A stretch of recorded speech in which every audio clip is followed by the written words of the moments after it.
I don't hear 100 million, who'll say 110? Auctioneer Paul Saperstein cracked a joke at the start of the bidding for the Polaroid site, perhaps reflecting the decreased value of the 119-acre parcel in the current economic climate. Bidding was expected to be light. 75 million for it? The Commons at Prospect Hill was first proposed years ago by a partnership between Polaroid and the New York-based development giant Related Companies. The plan called for a $500 million, 1.7 million square foot mixed-use development with office, retail, and restaurants. Since then, Polaroid has been pursued by creditors in U.S. bankruptcy court. In August, Related defaulted on a $70 million land acquisition mortgage. Helaba, the German bank that holds the first mortgage on the property, then foreclosed on the site, triggering the auction.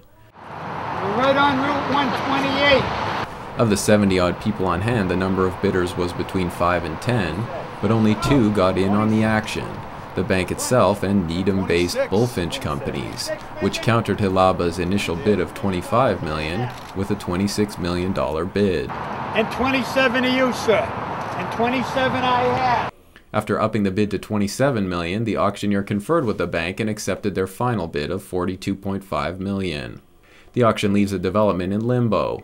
Neither representatives of the bank nor Related offered any comment. When initially proposed, Related and Polaroid promised major concessions to the city, including a connector road to Route 28 to calm traffic. A traffic study by the developers predicted a large increase in daily trips through the area. Mayor McCarthy is hopeful that Related will pursue its commitment to develop the Polaroid site. If not, she hopes that another developer will honor some key concessions.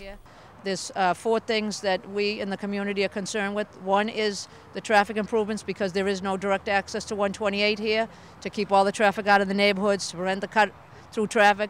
The second thing is Berry Farm, the 20 acres that's adjacent to Prospect Hill Park, which is pristine land. The third is the rail trail, and the fourth is an easement to the front of Polaroid's property, which was 11 acres that the original Related had made an agreement that we would get, part of it would come to the state, part of it would come to the city, so that we could have a highway service connector road to keep the cars out of the neighborhoods. If Berry's Farm should be split off and developed separately, that would have devastating impact on the neighborhoods of Lunda Street and Upper Main Street. The people from Polaroid and Related had promised to protect that parcel. The mayor and city councilors have promised to protect the parcel. But people need to be very concerned about it, because now that the bank owns it, we don't know whether the agreements that had been reached with Related and Polaroid will have to be adhered to. And started polling the neighbors and said, you know, took a little survey, what's your concerns? And it was, again, the noise, the traffic pollution. I had about 80% of the neighborhood turn out. So when I heard, obviously, you know, what happened with Related foreclosing on the property, I just came here today, again, concerned with who the new buyers are going to be and potentially what the impact will be to our neighborhoods. For Waltham Newswatch, this is Chris Wangler.